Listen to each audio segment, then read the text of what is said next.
Salut tout le monde, j'espère que vous allez bien. Aujourd'hui on se retrouve pour mes 10 indispensables de chez Kiko Cosmétiques. Donc petite parenthèse, oui je fais mes parenthèses comme ceci, c'est un peu ridicule mais c'est ma façon de faire. Comment vous dire que ce fut assez dur de me restreindre qu'à 10 indispensables, parce que si j'avais pu j'en aurais choisi plus, mais le but de la vidéo n'étant pas de faire 3000 ans, j'ai réussi, j'ai trouvé mes 10 indispensables. Donc je vais commencer par la nouvelle gamme de soins et avec la crème Shine Refine Day qui est une crème à action sébo-équilibrante, donc qui contient de l'acide salicylique et qui convient aux peaux mixtes à grasse. Donc moi j'ai la peau très grasse, je n'ai pas honte de l'avouer, c'est pas ce qu'il y a de mieux, mais j'ai la peau très grasse. Et ça fait un mois que j'utilise, honnêtement j'ai vu une différence surtout au niveau de ma zone T. Bon, faut toujours que je me repose au moins une fois au cours de la journée, mais c'est beaucoup mieux qu'avant. Donc j'en suis très contente et c'est vraiment devenu un indispensable pour moi. Je la mets matin et soir. Et c'est génial. Rien que l'odeur, on est sur une odeur un peu plus... ce qui ressort le plus, ça va être l'odeur de concombre. Attention, moment grattage de nez. Ah, ça fait du bien. Donc, ouais, je ne sais plus ce que je disais pour le coup. Donc ouais, vraiment l'odeur de concombre déjà, ce qui m'attire directement.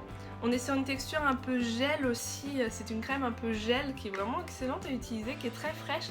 Donc moi ça réveille ma peau le matin déjà, donc c'est très bien. Voilà.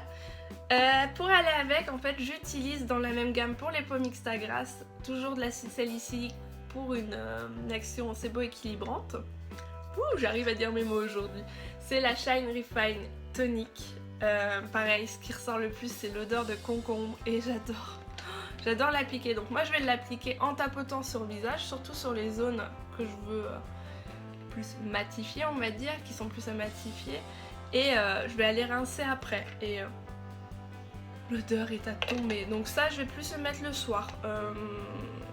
Le matin, un peu moins. Moi je me sers de ça après le démaquillage en fait. Après chacun sa façon de faire, moi je fais comme ça. Donc ensuite, un produit tout mini. Moi j'ai pris la version voyage qui est juste excellente. C'est bien qu'ils aient fait ça chez Kiko parce que quand on part en week-end, en vacances, on n'a pas envie de se trimballer forcément avec nos gros pots, nos gros démaquillants. Et pour certains produits, ils ont fait la version voyage. Donc on est sur le Purclean Eyes and Lips. J'avais l'ancien modèle qui a traîné quelque part par là-bas. Et franchement, j'aime encore plus celle-ci parce qu'on est sur une huile sèche. Et franchement, juste super. Là-dessus, il n'y a rien d'autre à dire. Il démaquille super bien le maquillage, que ce soit waterproof ou normal. Et normal, c'est un biphasé en même temps. Et non, rien de plus à dire. C'est un de mes indispensables, je le rachèterai à chaque fois. Donc voilà pourquoi je l'ai choisi. Ensuite, mon fond de teint chouchou depuis quelques temps déjà. En tout cas mon chouchou de chez Kiko, c'est vraiment le Liquid Skin. Moi j'ai la teinte WB30, donc Warm Beige 30,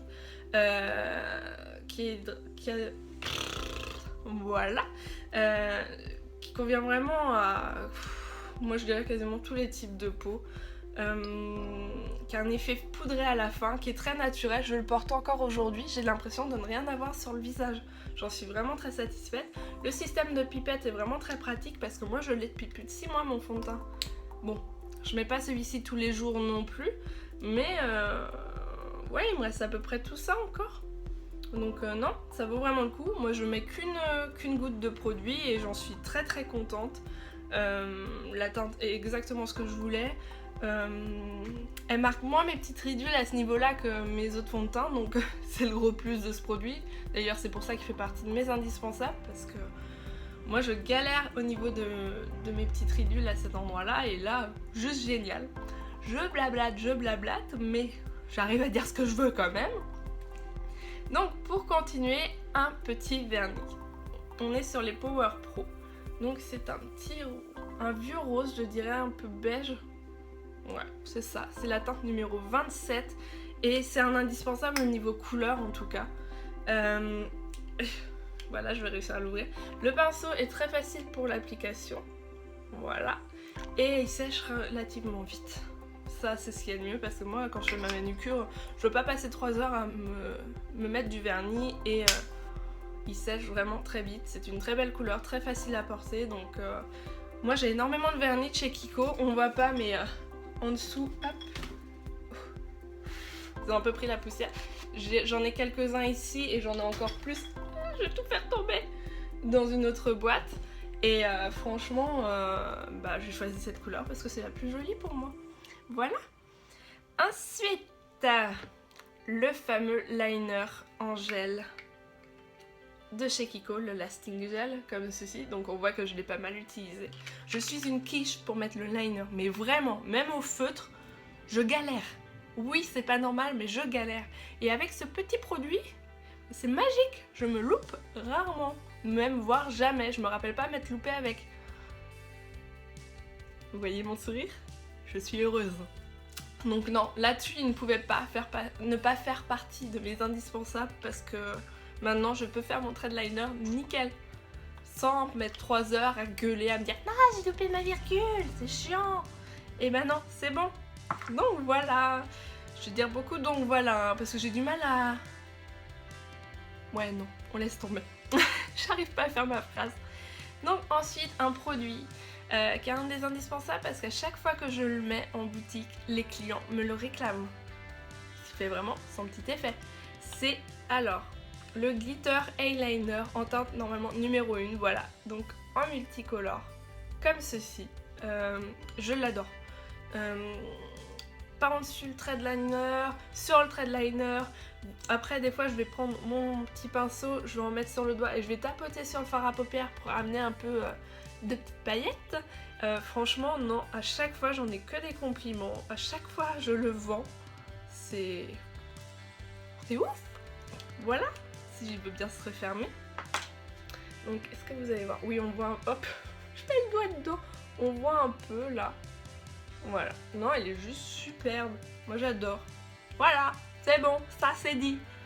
Donc, pour continuer dans mes indispensables, on va avoir la nouvelle gamme de fard à paupières, les Bright Duo.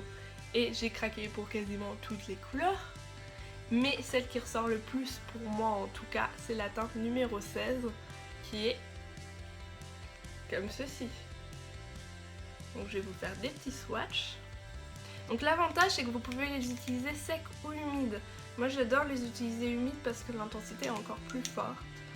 Et ils se travaillent super vite. Le matin quand j'ai pas le temps de me maquiller, pas trop le temps vu que je me lève relativement tard, et pour le coup, je vais aller chercher ces fards à paupières qui eux sont archi simples à travailler. Je sais que je vais pas mettre 3 heures à bosser sur mon maquillage. Regardez comment c'est beau. Puis moi, dès qu'il y a des irisés, des paillettes, de toute façon, j'aime. Là-dessus, on pourra pas me changer, c'est comme ça. Donc, un mascara maintenant, c'est l'Extra Curl. Donc la brosse peut faire peur, je vous l'avoue. Hop, on pourrait croire que ça va faire des paquets, et non, pas du tout. Donc on est comme ceci. C'est une brosse sablier qui va bien prendre au niveau des cils, qui va bien déposer la matière. Moi je trouve en tout cas qu'il apporte de la longueur, du volume et qu'il va bien définir. Donc personnellement il va bien séparer mes cils. Après ça dépend comment on l'applique aussi. C'est sûr qu'en plus si on fait ça sur le mascara, ça va faire des bulles d'air. Donc ça va sécher plus vite, ça va être plus dur à appliquer. Donc s'il vous plaît, arrêtez de faire ça. S'il vous plaît. Voilà. Donc je vais finir par 2 rouges à lèvres. 2 rouges à lèvres qui vont avoir un fini mat. J'en porte un sur les lèvres aujourd'hui. C'est le 319 de la nouvelle gamme Velvet Passion Mat de chez Kiko. Donc déjà au niveau du raisin, pour l'application c'est archi simple. On peut pas se louper. Hein. Honnêtement on ne peut pas se louper. On est sur un marronné qui est juste trop beau et qui malheureusement actuellement dans ma boutique en tout cas est en rupture. Vivement qu'il revienne. Voilà, la teinte, il est juste sublime. Je l'aime. De toute façon, dès que je l'ai vu en boutique, je me suis dit, celui-ci, je le prends. C'est bon, on cherche pas, je l'achète. Et nous avons l'Unlimited Stylo, qui est un produit, mais génial. En fait, au début, on a une texture un peu crémeuse qui va sécher sur les lèvres et qui va devenir sans transfert. Et la couleur, on est sur un mauve qui est juste sublime, qui va avec quasiment tous vos maquillages. Voilà. Regardez comment c'est beau. Ils sont quand même différents l'un de l'autre. Hein. Celui-ci, on voit bien qu'il est plus marronné et celui-ci, limite, tirera un peu plus sur le rosé. Il faut aller chercher loin pour trouver le rosé quand même. On est sur un mauve, voilà. Donc non, là-dessus j'ai réussi à sélectionner mes 10 indispensables, ce sont les produits que j'utilise le plus, les produits que je rachèterais sans aucun problème, et ben voilà. Donc n'hésitez pas à me dire en commentaire quels sont vos indispensables de chez Kiko, le produit par exemple que vous aimez le plus, que vous rachèteriez mais sans... J'ai un bug, que vous rachèteriez sans modération, on va dire. Voilà quoi. Donc je vous fais de gros bisous. Désolée pour les petits bugs que j'ai eu en fin de vidéo, comme ça. Et je vous dis à très vite pour une nouvelle vidéo. Salut!